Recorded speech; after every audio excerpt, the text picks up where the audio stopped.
Good morning, children. In the previous class, we learned about what is reflection and the laws of reflection. Okay.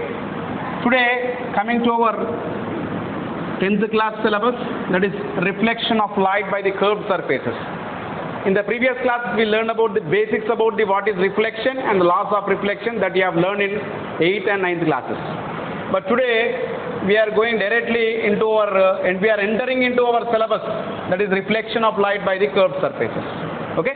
First, we will be learning about the spherical mirrors. Okay. Spherical mirrors. First of all, we should know what is a sphere. What is the difference between a sphere and a circle? Okay. If we can take a ball will be in a spherical in shape. Spherical in shape. And if we take a bangle will be in a circular shape. Then what is the difference between a sphere and a circle?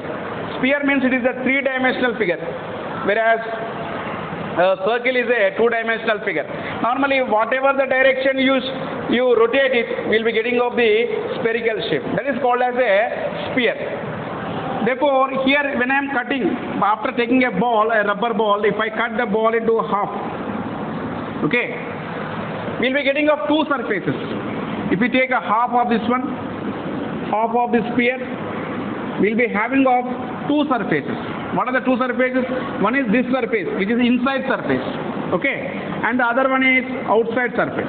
This is the outside surface, and here this will be having, we will be having of the inside surface. Okay, basing on this outside surface and inside surface, okay, we will be classifying of the spherical mirrors. Therefore, we define the spherical mirrors as the mirrors which we have in the curved shape, which are in the curved shape, are called as the spherical mirrors. Okay. Normally, spherical mirrors are classified into two types.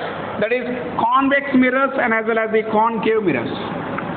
Convex mirrors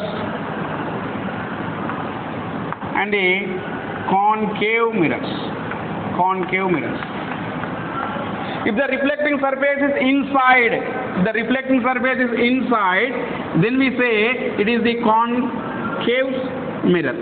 Okay, concave surface. Normally we represent, this is a concave mirror. What these lines indicate? These lines indicate that the other side part is painted with silver. Okay, or mercury. And the reflecting surface is inside. Therefore, this reflecting surface is the concave surface. Concave surface. Okay. We say it is concave surface. Therefore, reflecting surface is inside. Reflecting surface is inside. Normally, we come across like this many things in our daily life. That is, if you take a spoon, the part what you eat, no, you will be having of a spoon like this. Okay, the inner part we will be calling it as the concave surface, whereas the outside, the bulged part, vexed shape, it is called as the convex shape. Okay, and basing on the concave and convex, the images will be formed in differently. We will be getting the images differently. Okay, here the reflecting surface is inside. It is called as the what? Concave mirror. Concave mirror. Okay, and the other part it is painted. Therefore, that painted part we call it as silvered. We say it is silvered. Okay, we'll be calling it as the silvered. Okay, and in the same way, if you take the convex shape, convex mirror, okay, it is silvered inside. The convex mirror is silvered inside. The other part, the outside part of the convex mirror will be acting as the reflecting surface. Okay. Therefore, this mirror is called as the convex mirror. Then how can you make this concave mirror or convex mirror? Okay. Means here, if you take a rubber foam means normally rubber slippers. Normally the slippers you will be using, no? Those are the rubber slippers. If you take the rubber slipper and if you make if you take few pins and if you pin the pins to the rubber foam, okay, after pinning them or after just inserting of the pins into the rubber foam, just if you bend it, if you bend the rubber foam, all these nails or all the pins will be converged at one place, okay, will be converging at one place. Therefore these, here we call these as the converging pins or converging. Therefore for the concave mirror, all the light rays will be converging at one place. For the concave mirror, all the light rays will be converging at one place. Concave mirror, light rays converge at a point. Light rays converge at a point. Converging means coming together, converge at a point. All the light rays converge at a point. Okay.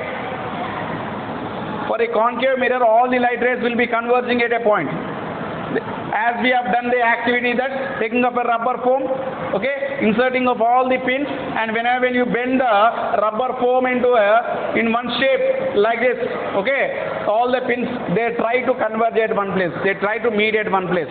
Okay, these are called as the converging rays, we say. Therefore, in a concave mirror, all the light rays, here these indicate for the light ray, for the concave mirror, these indicate like a what? Light rays. Therefore, these light rays, they converge at a point. That point is called as the converging point. Okay, converging point. And if you take the convex mirror, in the convex mirror, okay, convex mirror. Then what is the convex mirror? Convex mirror. Okay, it's the same activity, but instead of bending the rubber foam like this, we'll be bending differently like this. Normally in the first situation for the converging, we have bent the light rays, the rubber foam like this in such a shape such that all the light rays will be converging. But in the other case, we are bending of the light rays like this. Therefore, whenever you bend the light rays like this, if you bend the rubber foam like this, we'll see that the pins will be diverging from the point. Okay. Here the light rays are diverging. For a concave mirror, all the light rays diverge from a point. For a convex mirror, all the light rays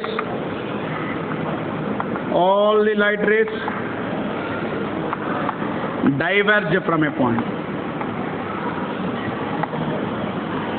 Diverge from a point. Therefore, where we see the converging light rays? In the concave mirror. Where we see the diverging light rays? We'll be seeing in the convex mirror. Okay. Now, next I'll be explaining about the terms which are involved in the mirrors, spherical mirrors. Okay. Normally, spherical mirrors are classified into two types. Already I said, that is convex and concave.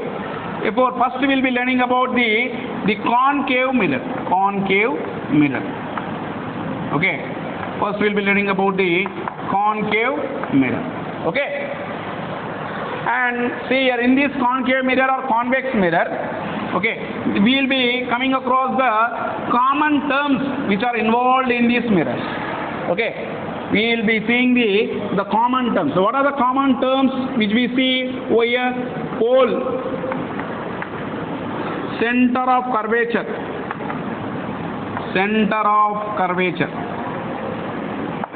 radius of curvature,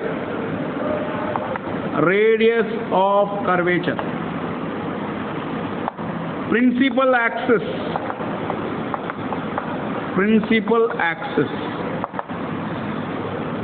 Next, we'll be seeing about the focal point or principal focus. or principal focus. Next, focal length. Normally, here we indicate these terms by using letters, or we denote the terms by using of the letters. Pole denoted by P, center of curvature C, radius of curvature R, principal axis we won't denote with any letter. Okay, focal point is capital F, and the focal length is with small f. Okay, these are the common terms which we see in the spherical mirrors, that is in the concave as well as in the convex mirror. Okay, now just we'll be learning in detail about the terms which are involved in this one.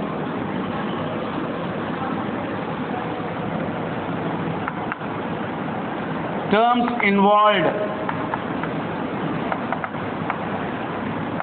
in the spherical mirrors.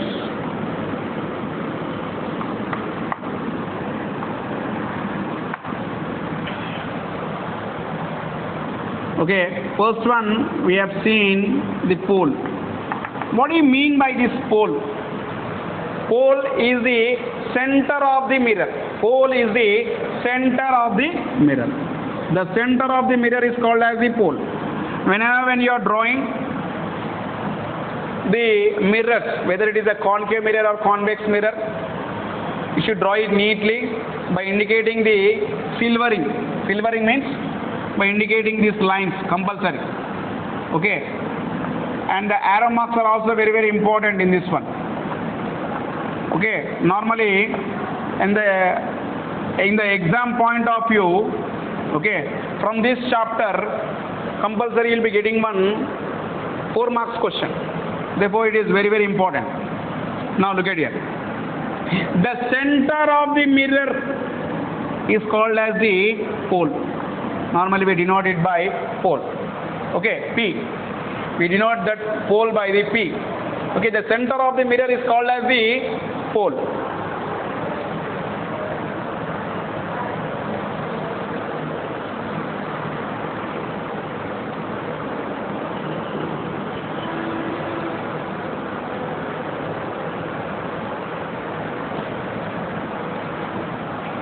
Next we will be having of center of curvature.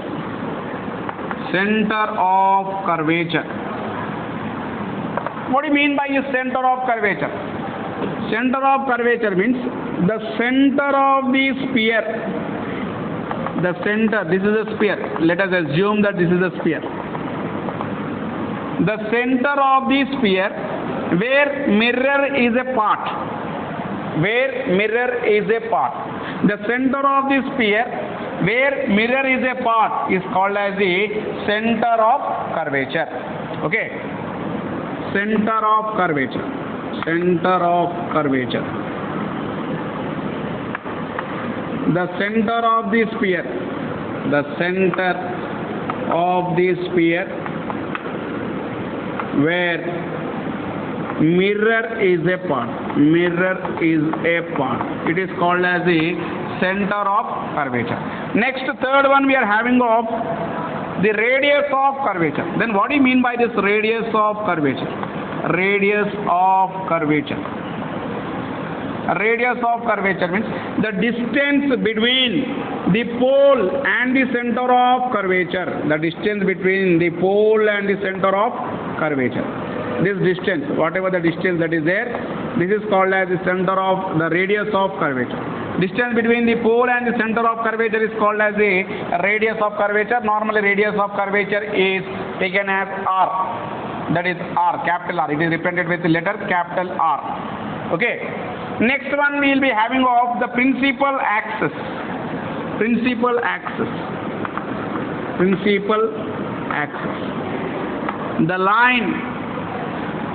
Okay, the line which is touching of the pole and the center of curvature is called as the principal axis. Okay, the line which is passing through the pole and the center of curvature is called as the principal axis. Okay, till now we learned about the pole. Pole is the center of the mirror.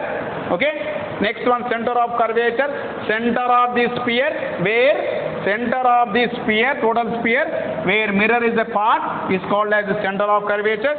Radius of curvature means the line, the distance from the pole to the center of curvature is called as the radius of curvature, and the line which is passing through the pole and the center of curvature is called as the principal axis. Next comes the principal focus or focal point, we say. Focal point or principal focus, we say. Okay, focal point, focal point. What do you mean by this focal point? See here. As this is the pole, this is the principal axis, this is the center of curvature. Okay, this is the concave mirror, and if you draw, if a light ray, if we assume that if a light ray is passing parallel to the principal axis, a light ray is passing parallel to the principal axis. Here I am indicating of the arrow mark. This arrow mark indicates that where the light ray is moving, whether the light ray is moving towards the mirror or away from the mirror. Okay, this is very, very important. When you are drawing the diagrams, if you forget to keep the arrow marks, it is of what? It is of no meaning. Therefore, compulsory you should indicate the arrow marks. Arrow marks plays very, very important role in drawing of this ray diagrams. Okay. Now look at here. When the light ray is traveling parallel to the principal axis, after reflection, that means whenever it hits it reflects back. After reflection, it passes through the center of, it passes through a point. It passes through a point. That point, what we call it as focal point. Okay.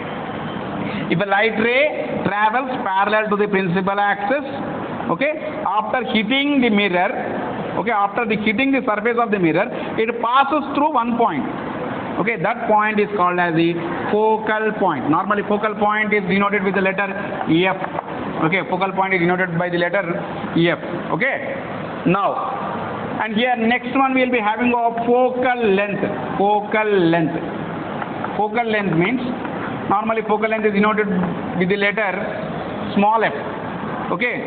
The distance from the pole to the focal point is called as the focal length. The distance from the pole to the focal point is called as the focal length. Okay. See here, the center of the mirror is called as the pole. The center of the sphere where mirror is a part is called as the center of curvature. Okay. The distance from the pole to the center of curvature is called as the radius of curvature. Okay. And the line which is passing through the pole and the center of curvature is called as the principal axis. If a light ray travels parallel to the principal axis, after reflection, it passes through a point. That point is called as the focal point, and the distance from the pole to the focal point is called as the focal length. Okay, these are the terms which are involved in the spherical mirrors. Okay, these are very, very important. Compulsory, everyone should learn about the terms. Okay, the remaining we'll be learning in the next class. Thank you.